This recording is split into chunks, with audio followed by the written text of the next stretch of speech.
Dans cette partie de la vidéo et de ce tutoriel sur Oryx Maps, nous allons donc essayer de comprendre comment est-ce que nous traçons une trace et comment est-ce que nous faisons des photographies qui vont être géoréférencées sur cette trace à partir de cartes qui sont ici des cartes hors ligne et donc qui ne nécessitent pas de connexion Internet.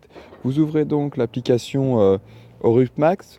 Une fois que vous êtes donc dans l'application, vous allez pouvoir donc choisir la carte que vous souhaitez afficher en appuyant en haut à gauche donc ici sur l'onglet de cartographie. Vous choisissez Nouvelle carte et ici ensuite vous avez accès à des données soit online soit offline. Pour nous ici ce sera offline. Je vais donc choisir le fond qui m'intéresse sur lequel je suis situé. Ici il s'intitule Et non et donc je vais donc afficher ici ma carte sur laquelle donc je peux zoomer si je le souhaite ou encore dézoomer éventuellement. Je vais donc ensuite activer la position du GPS dans le menu de droite. Vous noterez ici que nous n'utilisons essentiellement dans toute la balade les petits menus de gauche et de droite qui parfois se ferment et auxquels vous avez accès par un petit volet bleu. Donc nous allons activer le GPS ici. Vous voyez donc apparaître sur l'image un point rouge dans lequel je vais me situer.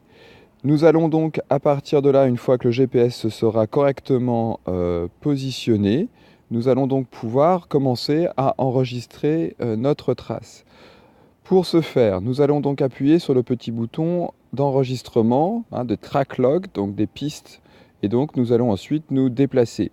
Donc j'ai appuyé ici et maintenant l'itinéraire va commencer à se tracer. Vous allez voir donc le point progressivement se déplacer et donc ma trace va pouvoir être au fur et à mesure enregistrée.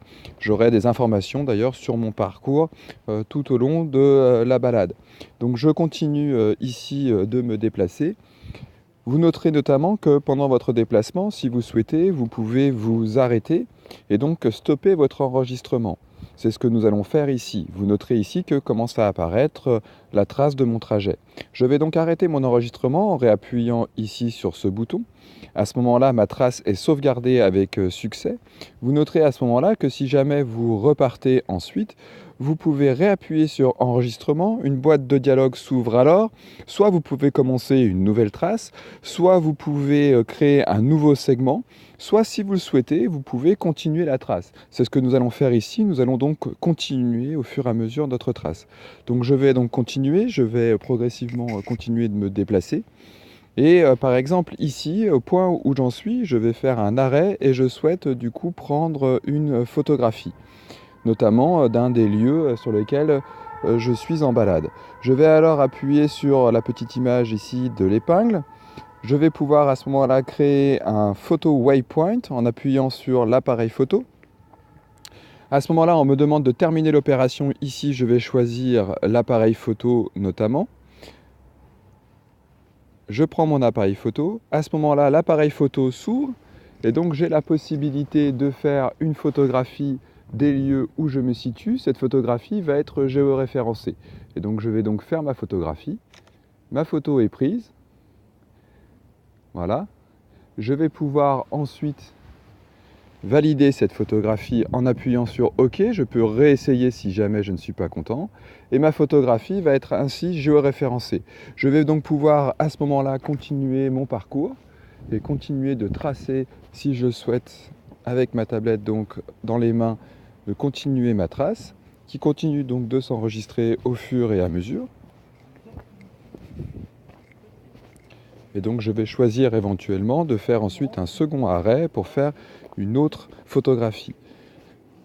À ce moment-là, je réopère l'opération, je m'arrête à nouveau, je choisis à nouveau de prendre mon appareil photo, je fais une seconde photographie des lieux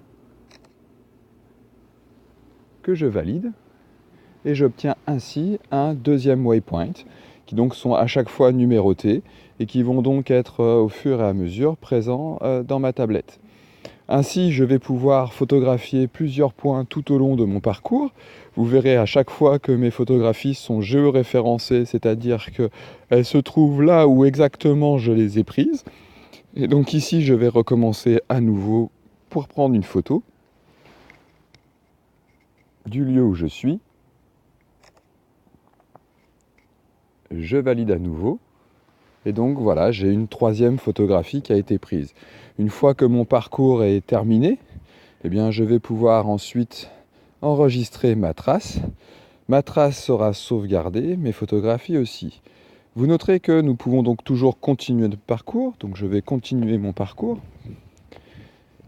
Et je peux, si je le souhaite, pendant ce parcours, changer de données cartographiques. Par exemple, je peux choisir d'afficher une autre carte enregistrée hors ligne, qui pourrait être une carte topographique ou encore par exemple une image satellite des lieux. Pour ce faire, je vais donc appuyer sur l'icône des cartes. Je vais mettre Nouvelle carte. Ici, dans mes données hors ligne, je vais choisir et non 2 pour afficher une autre représentation de l'espace et du territoire dans lequel je suis.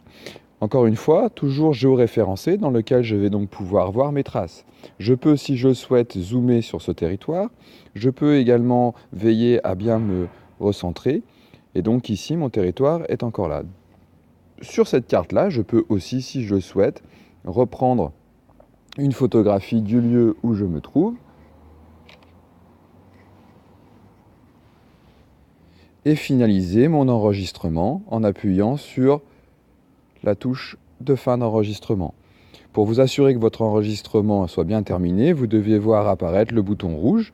Je peux faire disparaître ensuite mon positionnement GPS ou réactiver mon positionnement GPS, reprendre mes traces et ainsi de suite.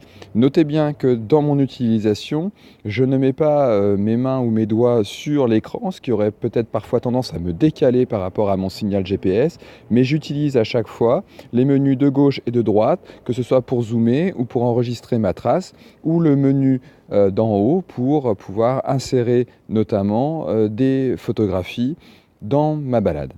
Voilà, et bien écoutez, bonne balade à vous, bon enregistrement, bon track log et à bientôt.